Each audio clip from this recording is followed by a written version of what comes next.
What's good, everybody? Welcome into the channel. Today we're going to be going over our shotgun trickster build.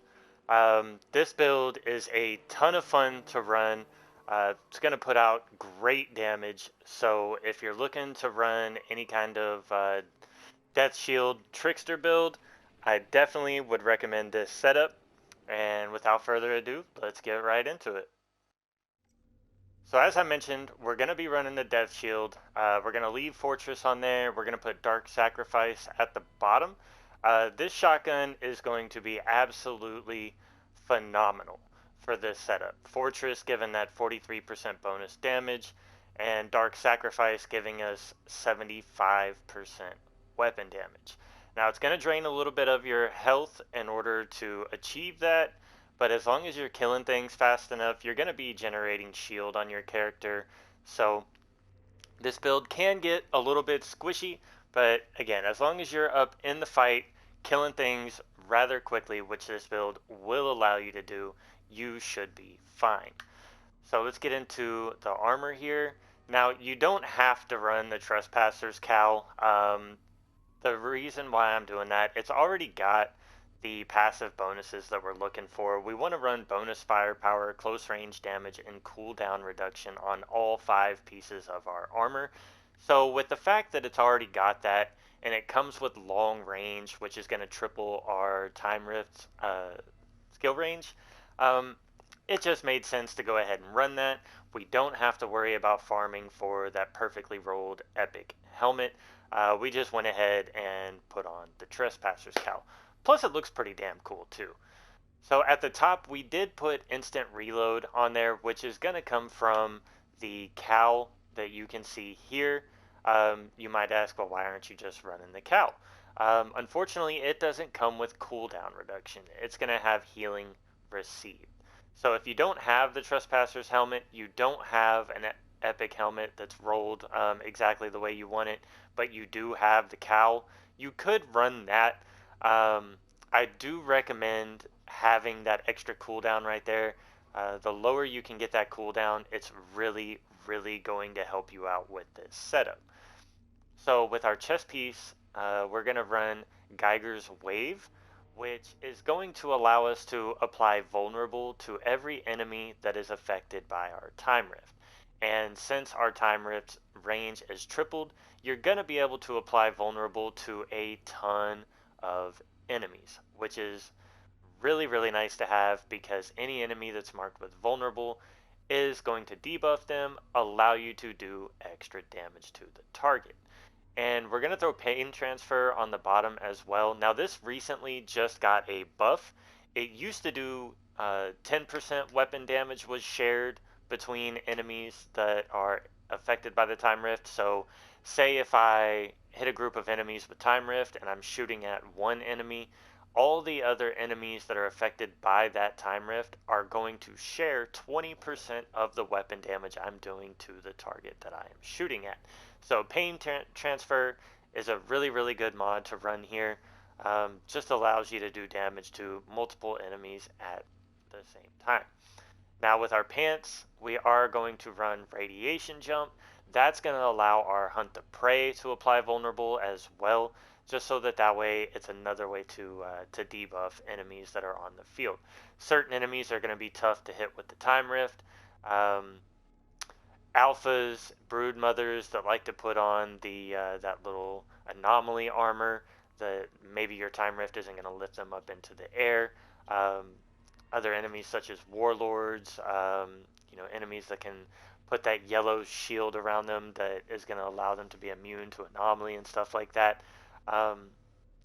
It can be a hassle sometimes to debuff those kinds of guys. So Radiation Jump is just going to give us another way to apply the debuff from vulnerable. We're going to put Ammo Bargain at the bottom, which is going to allow us to get some ammo back off of killing enemies. It's going to give us 20% of total ammo back into our magazine per kill. So that way we're not only relying on instant reload to give us our ammo back. Now with our gloves, we're going to put Captain Hunter on there, which is going to allow us to do 25% bonus damage to elites, and mitigation from death. Now, mitigation from death is optional. Um, if you feel like you can get away with not running a defensive mod, which I swap back and forth between mitigation from death and bloodlust, bloodlust being able to stack up our firepower based on kills that we're getting, stacks up to 3 times to give us an extra boost of firepower, allowing us to do more damage. So bloodlust, really, really good mod to run. Um, so it's really up to you. You can run mitigation from death to give you a little bit more survivability, or you could run bloodlust to give you a little bit more damage.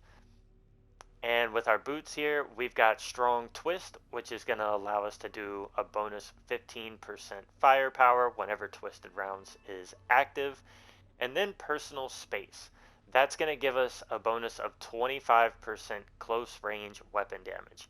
Now that also just recently got a buff. That used to be 15% bonus, now looking at a 25% bonus. So really, really good mod to have. Now just keep in mind, you do need to be relatively close to the enemies in order to take advantage of personal space. But considering you're using Hunt the Prey, which is going to put you right up in the face of the enemies, and you're running shotguns anyways, you're really going to find yourself in that close range weapon damage area as it is. Now, with our skills, we are going to be running Time Rift, and of course Twisted Rounds, and Hunt the Prey. Now, with cooldown on all 5 pieces of our armor, and the way that we're going to be running our skill tree, your cooldowns are going to be really, really short. So you're looking at roughly 7.5 seconds of Time Rift, 15.5 for Twisted Rounds, and just under 5 seconds for Hunt the Prey. And that is really, really clutch considering we're running the instant reload mod that's going to allow us to completely replenish the ammo in our magazine every time we teleport behind an enemy. Moving on to our class tree here, as you can see, we're going strictly top tree here. So we're going to pick up close range weapon damage. We're going to pick up armor piercing and increase your weapon damage. We are going to increase our shotgun weapon damage as well. And we're going to increase close range weapon damage there, which those are going to be your main focus of the tree. And we're going to pick up some cooldown of our Hunt the Prey. And then up here, we are going to pick up Disruptive Firepower. Every time that we activate our Time Rift, it is going to increase our weapon damage by 35% for 8 seconds. Now, Time Rift has a 7.5 second cooldown, so anytime that you need to activate that for the bonus weapon damage, you are always going to have your Time Rift available to do so. We're going to pick up close range weapon damage again, and then we're going to pick up this here, which is Outrider Executioner.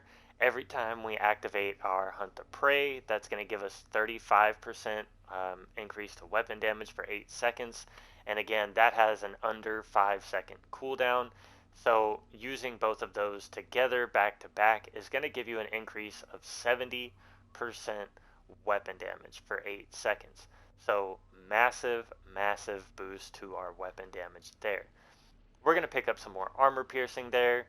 And then when attacking enemies from behind, all your weapon damage is increased by 20%. So something to kind of practice and pay attention to. You really want to try to maintain your damage being from behind the enemies. That can be rather tough, especially with, say, like alphas that move very, very quickly. But if you're able to, you want to try to do all of your damage from behind. And then we're going to pick up some more weapon damage there, and close range weapon damage there, more weapon damage there. As I mentioned, that's going to be the main focus of this tree here, just picking up as much weapon damage as you possibly can. And then we are going to decrease the cooldown of our Hunt the Prey by 15%. And then again, when attacking enemies from behind, all your weapon damage increased by 20%. That's going to stack up on top of that, giving us 40%. And then increase your weapon damage against elites by 15%.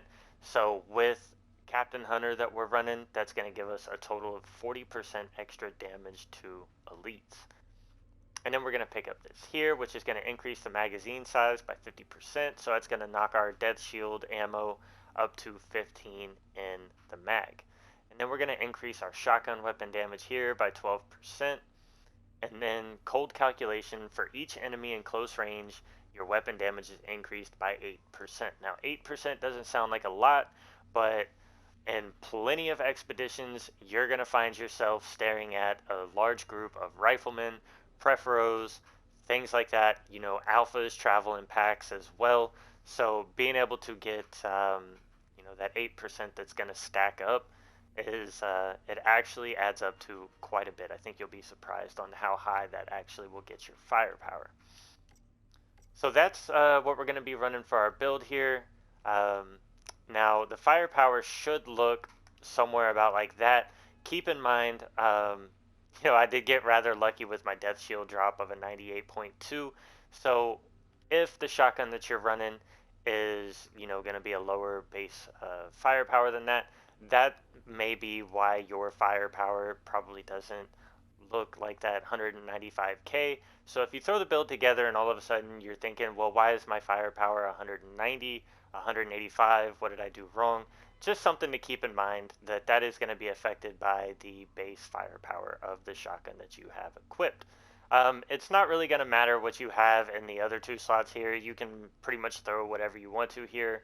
The only thing you're going to be using while you're running this is your primary shotgun, which in this case is going to be the death shield. I just threw on the high roller because I think it looks pretty cool whenever it's on the back of the character. Yeah, and with that, we are going to go ahead and we're going to have a little bit of gameplay here that we're going to get right into. We're not going to do a full run of an expedition, just the beginning part of an expo, just so that way you can see a little bit of what the damage is like, how we like to use our skills.